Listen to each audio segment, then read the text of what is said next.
We're on this early for rhyme and reason. We've changed the clocks to match the season. For that hour of sun everyone's been craving, we all sprang forward for daylight saving. It's a trick, of course. Today's switch to daylight saving time by itself doesn't actually create any extra sunlight at all. Still, the longer days that come with spring are genuinely welcomed by all, especially those emotionally affected by the darkness of the winter season. Our cover story is reported now by Jeff Glor.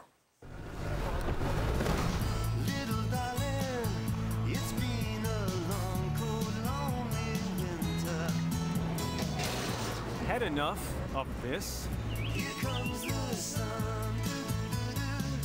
Here comes the sun. With spring right around the corner, it's time to say goodbye to the bitter temperatures, the blowing snow. Time to slough off those bundled layers. And for millions of us, time to get back to normal after a season of SAD, seasonal affective disorder. There were times when I couldn't hardly get out of bed. Stephen Ravenscraft says it's like living life in a fog. I ended up feeling very isolated. I felt uninterested in most anything that interested me prior to severe depression. I'd feel sluggish mentally also, kind of like there were cobwebs or cotton in my brain. Lynn Spivak has grappled with it for years. And feeling that life is kind of bleak. You know the saying about rose-colored glasses? When you have SAD, it feels like you're wearing gray glasses and just everything feels kind of gray. What distinguishes SAD from other kinds of depressions is its uncanny link to the calendar. Does this come on like clockwork? Same time, every year? Every fall, probably around, I'd say, November for me, the slump would start. And it would lift in the spring, and that was like clockwork. Spivak and Ravenscraft are among an estimated 10 million Americans who grapple with full-blown SAD. Millions more suffer with less severe symptoms.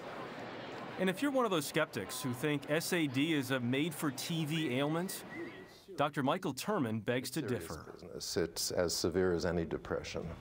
Terman specializes in SAD research at Columbia University Medical Center in New York. To the people who say, this is not real, your response is what? There's nothing to joke about a depression. It's a miserable experience for these people for up to 5 months each year. And what makes SAD unique is not only when it strikes, but where. Doctors find that SAD is about 2.5 times more common in Pennsylvania and north than it is in, say, Texas or Florida.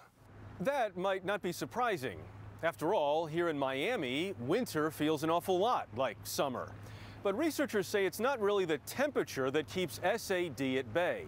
It's the light. Winter days in the south are longer than in the north. I feel better the minute I step outdoors. Right away. That really is that fast for me. It's different for different people.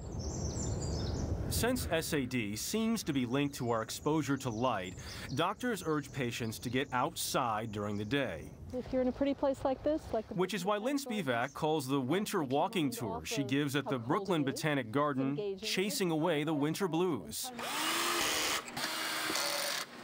And then there are contraptions like these. How much of a difference has the light box made in your life? It's a tremendous difference. It maintains my good mood each day.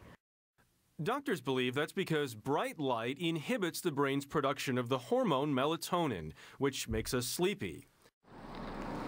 Dr. Norman Rosenthal, a pioneer in SAD research, was one of the first scientists to understand this linkage between SAD and light. It stimulates the retinas of the eyes to send signals back to the brain. You flip on the light. No surprise, then, that light therapy has become the most common treatment for symptoms of SAD. Dr. Terman says its effects are almost immediate. If I come to you with a severe case of SAD, how quickly can you turn that around? Best case scenario? Yeah. 3 days. Dr. Rosenthal says there's reason to believe other brain chemicals are light sensitive as well.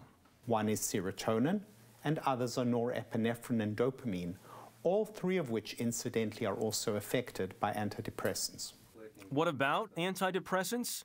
Doctors believe they can work as well.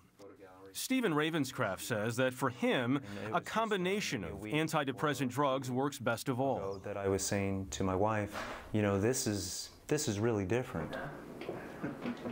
You know, this year, I'm not even bucking up and struggling through or pushing through, determined. I'm just, you know, living life. Still more treatments are on the horizon, including a variation of light therapy dubbed Simulated Dawn. A computer slowly turns on a bedroom light in early morning as you sleep. And maybe polar bears are onto something. No, not these polar bears. These polar bears.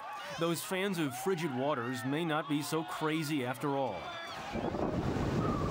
Because crashing waves, thunderstorms, and waterfalls all create negative ions as air molecules are torn apart.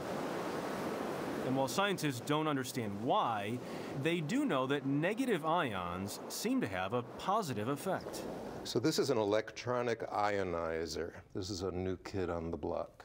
Dr. Terman is now experimenting, using the ions as a cutting-edge treatment for SAD. Little darling, I feel the ice is slowly melting.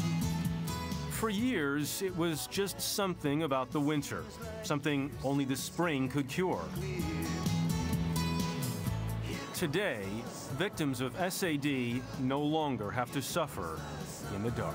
I say it's all right. Here comes the sun.